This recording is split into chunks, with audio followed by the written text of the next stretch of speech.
हर महादेव। दोस्तों, प्रदोष व्रत हर महीने की त्रयोदशी तिथि के दिन रखा जाता है। यह भगवान भोलेनाथ को समर्पित है। उन्हें रिझाने मनाने का यह सबसे सर्वश्रेष्ठ दिन माना गया है।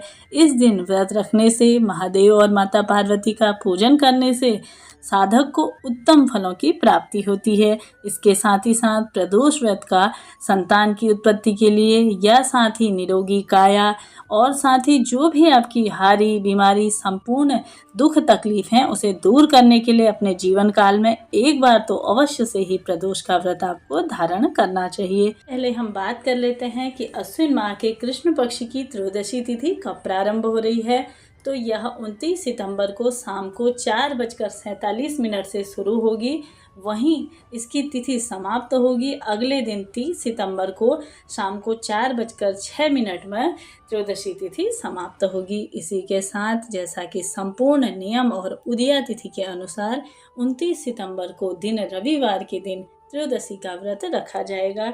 इसे रवि प्रदोष के नाम से जाना जाएगा। रविवार के दिन पड़ने से इसे रवि प्रदोष के नाम से जाना जाएगा। इस दिन आप सभी रवि प्रदोष के दिन सुबह ब्रह्म मुहूर्त में जागने के बाद स्नान आदि से निवृत्त होकर के अपने घर के मंदिर में महादेव की छोटी सी पूजा सुबह के समय में करिए।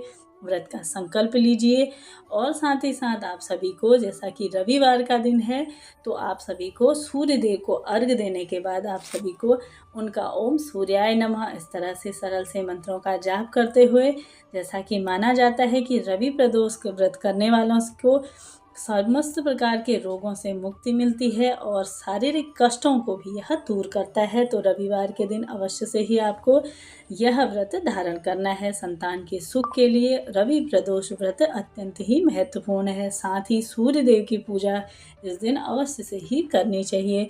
आप सभी को, जैसा कि घर के मंदिर में ही एक घी का दीपक प्रज्वलित करिए और महादेव और माता पार्वती का आशीर्वाद अवश्य से लेना चाहिए। उसके बाद फूल, अक्षत और बेलपत्री इत्यादि आप सभी को महादेव को समर्पित करने चाहिए। साथ ही साथ शाम के समय में, जैसा कि प्रदोष काल में इसका विशेष पूजन का महत्व है, अभी भी प्रदोष काल की पूजा का शुभ मुहूर्त नोट करते हुए चलिए, नहीं तो मैं स्क्रीन में लगा दूंगी, आप स्क्रीनशॉट भी अपने पास रख सकते हैं। तो शाम के समय में 6:09 से लेकर के रात्रि को 8:34 तक शाम को प्रदोष काल की पूजा का शुभ मुहूर्त रहेगा। इस समय आप देव और माता पार्वती का विशेष पूजन आप सभी इस समय करिए। दीपदान इस दिन करना विशेष महत्वपूर्ण माना गया है। शाम के समय में अपने घर की चौखट पर एक दीपक आपको अवश्य से ही प्रज्वलित करना चाहिए, इस कामना से कि महादेव और माता पार्वती मेरे घर पर आएँ। इसी कामना से आप सभी एक दीपक अवश्य से ही अपने घर की चौखट पर भी इस दिन अवश्य से जलाइए।